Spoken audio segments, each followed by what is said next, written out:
Lo pernah nggak nginep di hotel murah yang dari luar udah kayak rumah nenek lampir? Masuk-masuk, resepsionisnya bilang, "Jangan buka jendela ya mas." Wah, gue pikir dia peduli sama nyamuk.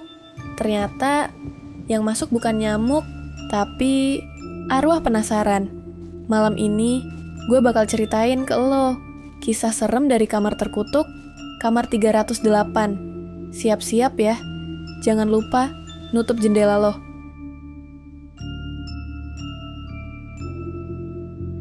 Di pinggiran kota kecil yang mulai sepi dari hiruk-pikuk, berdiri sebuah bangunan tua berarsitektur kolonial.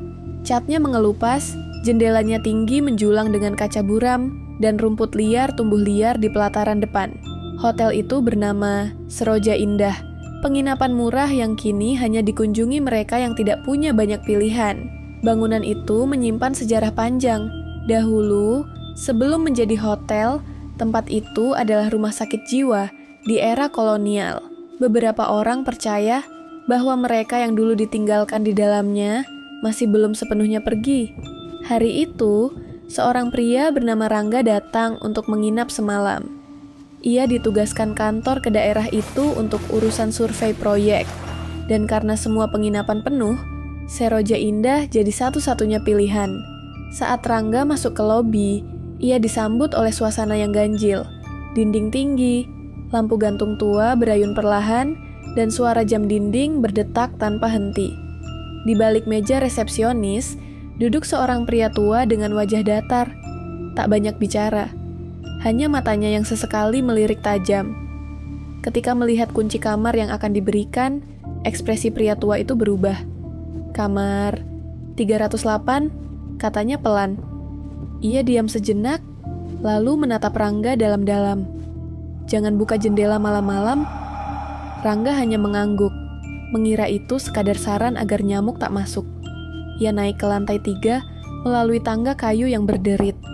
Lantai 3 tampak lebih gelap.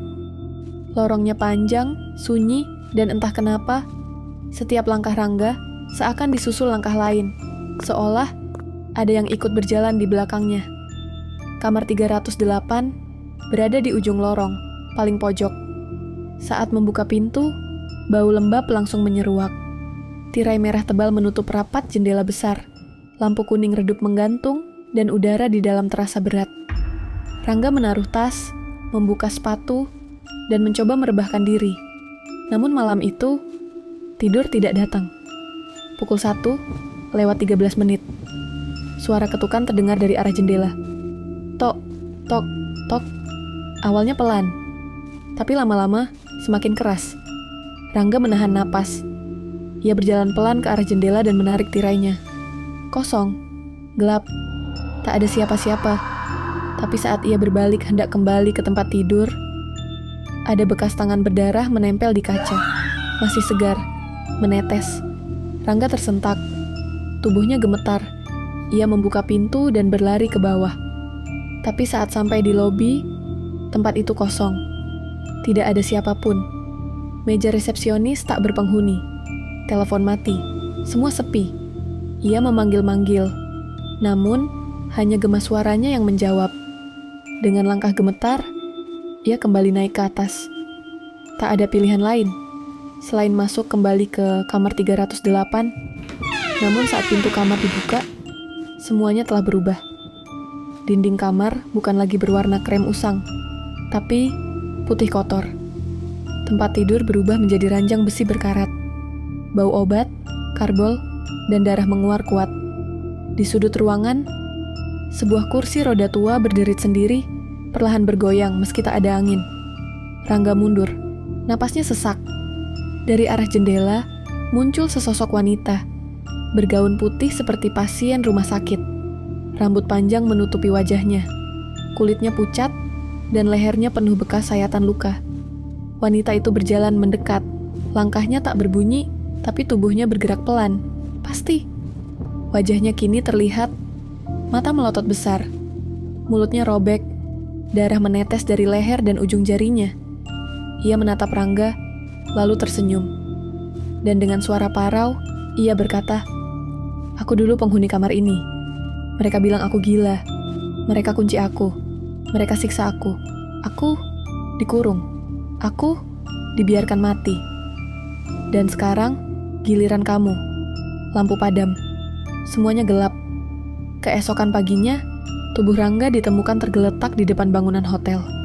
Ia gemetar hebat, linglung, dan tidak bisa berbicara. Ketika dibawa ke rumah sakit, dokter mencatat kondisinya sebagai trauma akut. Ia hanya bisa menunjuk ke arah jendela lantai 3. Jendela yang kini terbuka dengan tirai merah melambai pelan. Yang membuat semua orang merinding adalah angka yang tertulis di punggung Rangga. 308 ditulis dengan darah. Dan sejak hari itu, tak ada lagi yang berani menyentuh kamar 308. Tapi orang-orang yang lewat di malam hari kadang bersumpah mereka masih bisa mendengar suara ketukan dari lantai 3. Tok, tok, tok. Jadi, itu dia kisah horor dari kamar 308. Gua sih udah kapok nginep di hotel yang cat temboknya aja udah ngelupas kayak kulit ular. Resepsionis serem, jendela berdarah, dan endingnya ya gitu deh.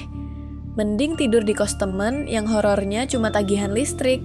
Kalau lo suka cerita kayak gini, jangan lupa pencet tombol like, tinggalin komen biar gue tahu cerita mana yang paling bikin bulu kuduk lo berdiri. Dan share ke temen lo yang berani banget, padahal tidur masih pakai lampu nyala.